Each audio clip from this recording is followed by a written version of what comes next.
Yes po. Okay, salamat. Pero sinabi nyo sa findings nyo na it doesn't pass the proof of success of the intelligence activities, correct? Yes po, Okay. under 4.8.5, Okay, hindi po siya sige. sufficient. So, kasali ho diyan sa letter na yan are what we call as Protective Intelligence Operations Report for the engagements of Vice President Sara Z. Duterte. Nakita niyo ho ba yon? Opo, tama po. Okay. So, sa bawat quarter na yon, may summary of intelligence work. Nabasa niyo ho ba yon? Yung summary po nung... Ang tanong ko, nabasa niyo ba bawat quarter yung summary of intelligence work? yung kwan po, narrative po nung ano yung activity, date, Okay. location, Okay. yung timeline po. Sige po. Nakalagay po sa PIOR. So, I'll take that answer, no? So, Your Honor, please. Never mind, Your Honor. I'm She might showing not you take this my answer, Your Honor. I am showing you this document, no? This is marked as our Exhibit D-1-115-OVP-C, Your Honor. With the caption, Protective Intelligence Operations Report for the engagement of Vice President Sara Z. Duterte, first quarter CY 2023. Now, punta ho tayo sa item number 4. Okay, number 2 muna tayo sa scope. No? You can read it with me. This report pertains to the narrative of events and accomplishments of VPSPG in terms of protective intelligence. Do you confirm that? Protective intelligence operations. Opo, tama po. During the engagements of Vice President Sara Z. Duterte for the first quarter of CY 2023. Do you confirm that? Opo, tama. All right. Number 4, punta tayo sa number 4. Item 4, you can read it with me. The protective intelligence activities carried out in support of the Vice Presidential Security and Protection Group's protective security operations for the places of engagement of the Vice President Sara Z.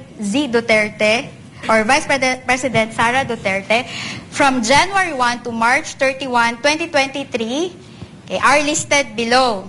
So nakita nyo yan. Sakto yung basa ko ng narrative. Opo, nakalagay po yung engagement. Okay, salamat. No? Pero nakalagay ho dito in support of the Presidential Security and Protection Group's protective security operations. Based po sa document. Alright, sige. Letter A. Nakalagay dito ika 106 na taong pagkakasarinlan ng Bustos Minasa Festival Ceremony Opening. So, nakalagay, date covered January 2 to January 10, 2023. Location, BMA Park, Poblacion, Bustos, Bulacan. Number 3, probable threats, NPA and criminalities. So, number 4, detailed intel collection team, ICT. Nakita nyo ba yan? Opo, based po sa document. Okay, salamat po. Nakalagay ho sa timeline of activities na to, may nakalagay yung table, no? Tingnan lang natin isa-isa, no? Kung ito ba talaga ay intelligence work o hindi, no? So, etong number 5, tingnan ho natin yung item number 5. Liaising with intel operatives and respective informants of the PNP for the data information gathering needed for the threat assessment on criminalities in the municipality of Bustos and its neighboring communities. Ano yan? Intelligence work ho yan? Or ano lang ng admin work lang ng Office of the Vice President? Ang pagkakaintindi ko po dyan, yan yung naging part ng ano yung activities, yung sa... Hindi, tatanungin kita, based on how it appears, ano yan? Liaising with intel operatives, ano yan? Normal lang ho yan sa Office of the Vice President na mag-liaise with intel operatives? Or part ho ba yan ng intelligence work? Sa tingin nyo lang ho.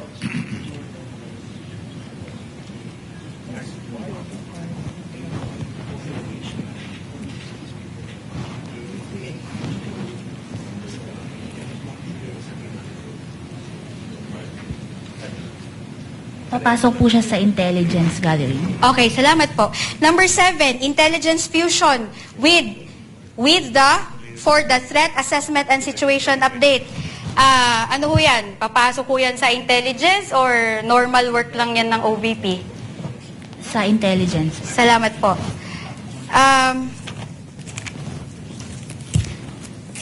Okay, ito. Dito tayo sa actual operations, no? Profiling of participants who will be attending the event provided by organizers. Part 2 ba yan ng normal na function ng OVP? Or papasok ko siya sa intelligence work? Sa intelligence work po. Okay, salamat po. Deployment of intel operatives and informants along routes, primary and alternate, from the landing zone to the venue. Is that an OVP admin work or intelligence-related ho yan? Kasama po yan sa intelligence-related activities. Okay, salamat po. Okay, gusto ko man hong isa-isahin ito, Your Honor, no? Pero I think we are constrained by time. But the court can peruse the documents for its We have all information. the time, Mr. Witness. Gusto mo, attorney? Go ahead. Baka magutom na Once it is tayo. formally offered, that's when Yeah. we will be able to peruse it. So, okay. So, ito yung first quarter pa lang ho ito, Miss Celine, no? Let's go to the second quarter.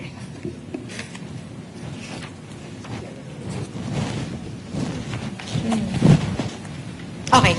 So, punta ho tayo sa second quarter ng 2023. Okay. It is covered by the same letter of Mr. Lachica. Okay. So, punta ho tayo dito sa title, no?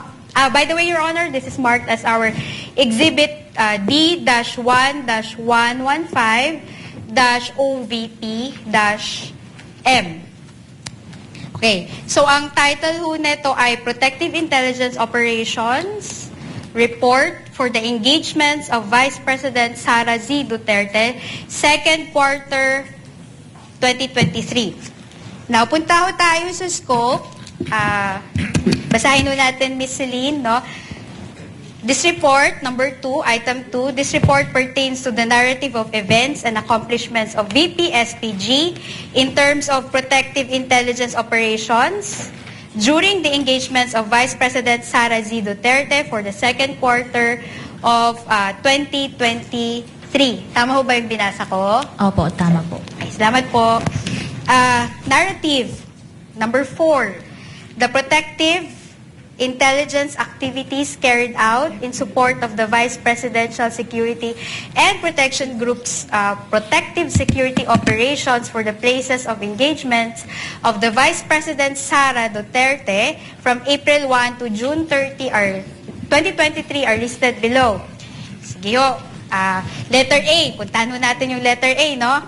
Yung caption ho niya, National Economic and Development Authority Social Development Committee, Cabinet level meeting. Do you see that? Opo, tama Okay. So, yung date covered po niya ay April 2 to 5, 2023. Tama ho ba? po. Opo. Okay. Location ho niya ay Astoria Plaza Hotel, 15J, Escriva Drive, Ortigas Business District, Pasig City, Metro Manila. Tama ho? Opo, tama po. Okay, thank you. Nakalagay ho ang possible threats. Letter A, cost-oriented groups, open close parenthesis, NDF. And letter B, criminal groups. Nakita niyo ho ba yan? Opo. Okay. Number 4, Detailed Intel Collection Team, ICT. Tama po? Opo, tama po. So, number 5, nakalagay na dito yung timeline of activities. No, as shown below, the timeline of activities for the engagement of the Vice President. Now, punta ho tayo sa number 3. Okay. Liaising with intel operatives and respective informants of the PNP for the data information gathering needed for the threat assessment on criminals in Pasig City and its neighboring communities. Ano ho ba yan? Administrative work lang ho ba yan ng OVP or part ho ba yan ng Intel work? Tingin niyo ho? Intel work po. Okay. Number 6, intelligence fusion for the threat assessment and situation update. intelligence work or normal lang yan na part ng OVP, admin work? Intelligence work po. Okay, salamat po. Okay. Eto, number 8, ocular inspection, casing and surveillance of the venue. Ano ba yan? Part lang yan ng OVP admin work or intelligence work po yan? Sa tingin niyo po? Intelligence work po. Okay, salamat po. Number 12, final briefing to Intel operatives and informants. Part 2 ba yan ng sorry, okay. Final briefing to Intel operatives and informants, is that part of the confidential operations of the VP, OVP, or normal work lang yan ng OVP? Papasok po siya as confidential work. Okay, confidential work, no? So, actual operations. Ito, number 14. Okay, number 14 tayo. Number 13 muna. Ito, interesting. Profiling and security tagging of participants who will be attending the event. Part 2 ba ng confidential activity yan or normal lang yan na part ng OVP, admin work? Number 12 po. Kasama po sa parang papasok sa surveillance. Okay, surveillance, no? Number 14, okay, deployment of Intel operatives and informants along routes, primary and alternate from the PNP and MMDA. Part 2 ba yan ng surveillance activities or normal lang yan sa OVP? Part po ng surveillance activities. Okay, salamat po. Number 16, provided intelligence coverage prior to the arrival, actual, and departure of the Vice President. Part 2 ba yan ng surveillance or normal lang yan sa OVP? Surveillance po. Okay, salamat. May nakalagay dito na post operations, no? Okay, number 18. Continuous collaboration with the Intel operatives of Pasig City Police Office. Surveillance po ba yan or normal lang na admin work yan ng Office of the Vice President? Surveillance po. Okay, salamat po. Sige. No. Meron pa tayong ibang nakalista ho dito which the Honorable Court can also peruse. Okay. So, punta ho tayo sa third quarter. Another letter to certification.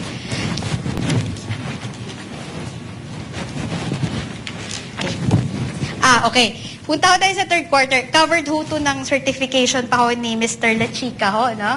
Na dated April 6, 2024. Yung sa third quarter po, September 30, 2023. Yes, pero I mean, covered pa yun ng submission kasi nakalagay naman dito. Wait, excuse me.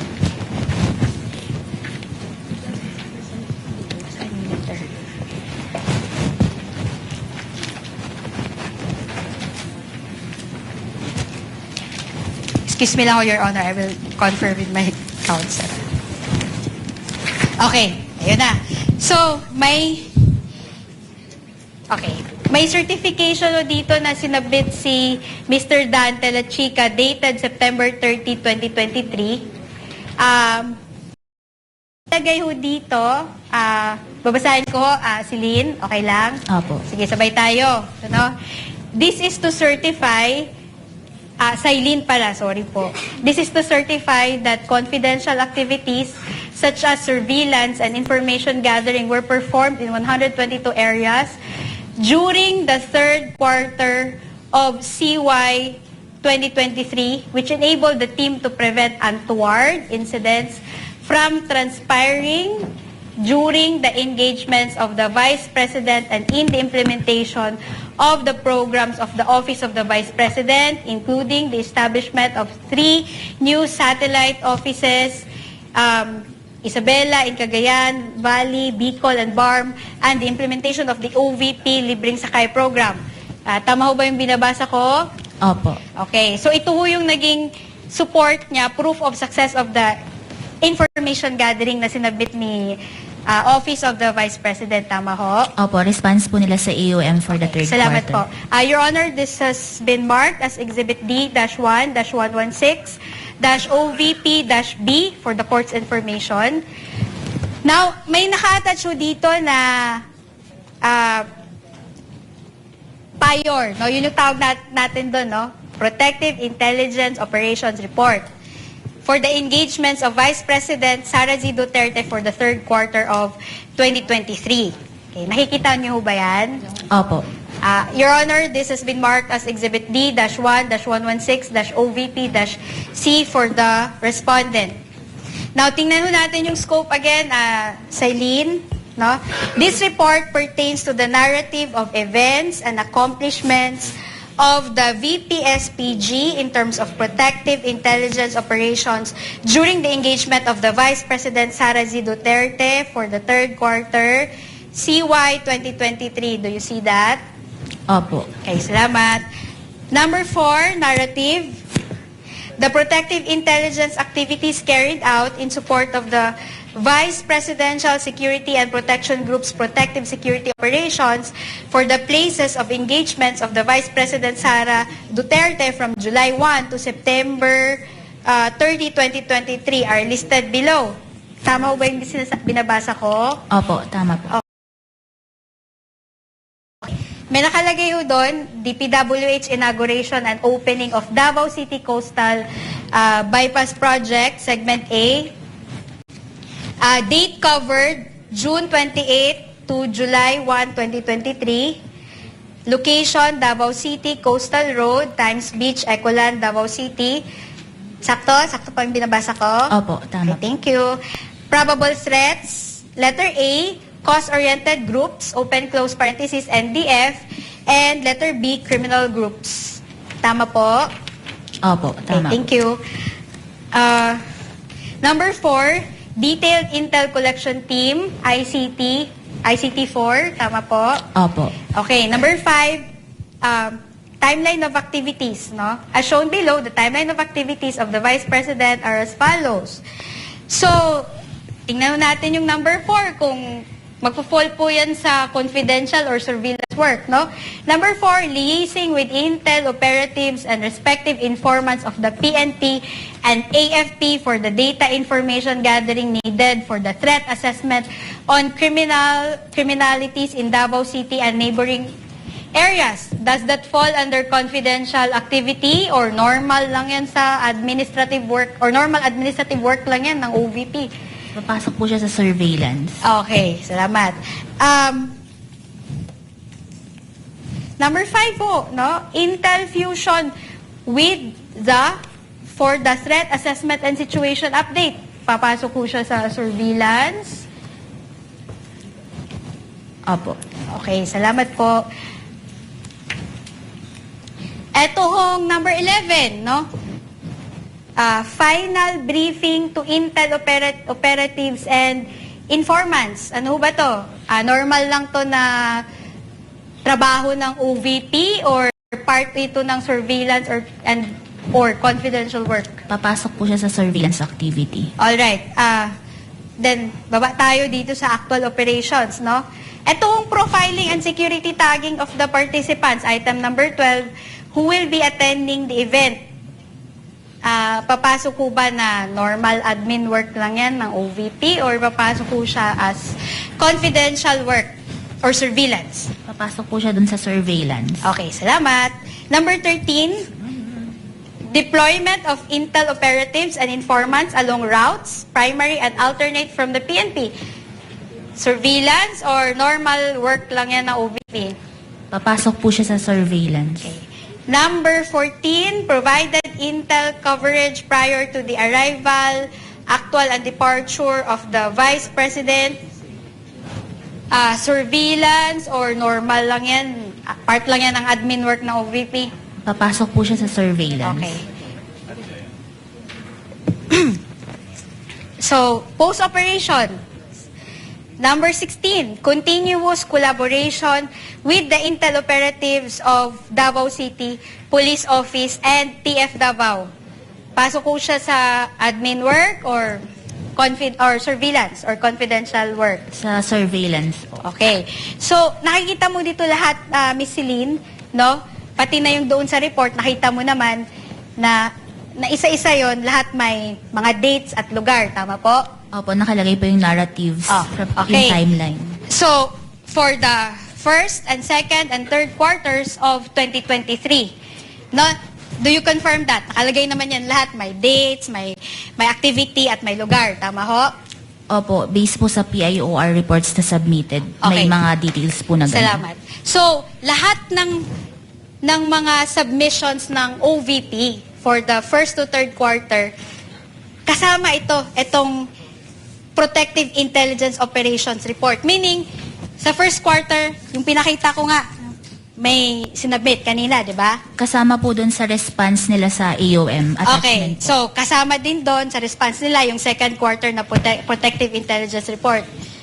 Kasama din po dun sa attachment. As well as the third quarter, which is itong binasa nyo ho. Opo, kasama din po yan. Okay.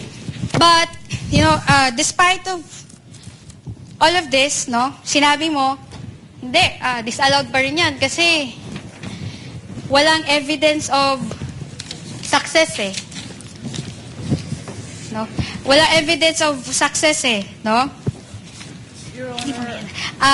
Wait lang. Kindly turn on the mic for the prosecutor. Your Honor, the counsel is being argumentative with the No, witness. I'm We just object. asking a question. Sabi ko, What is the question again? ang Madam? question ko, despite of all of those reports, no, dinisallow nyo pa rin yung payment of rewards. Kasi sabi ninyo, no proof of success. Di ba? Argumentative, Your Honor. Hindi, That is sinabi- the finding of this Kaya nga witness. sinasabi ko, attorney, kaya nga kinukonfirm ko. Counsel, if you please. Witness may answer.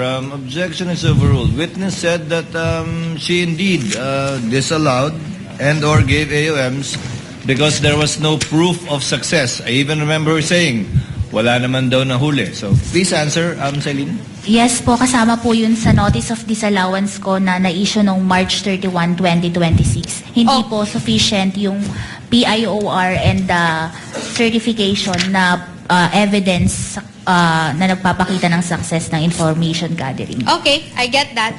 But are you aware that one of the purposes of intelligence work is crime prevention?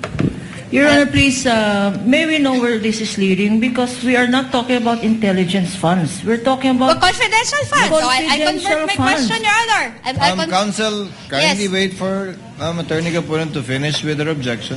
Are you referring to...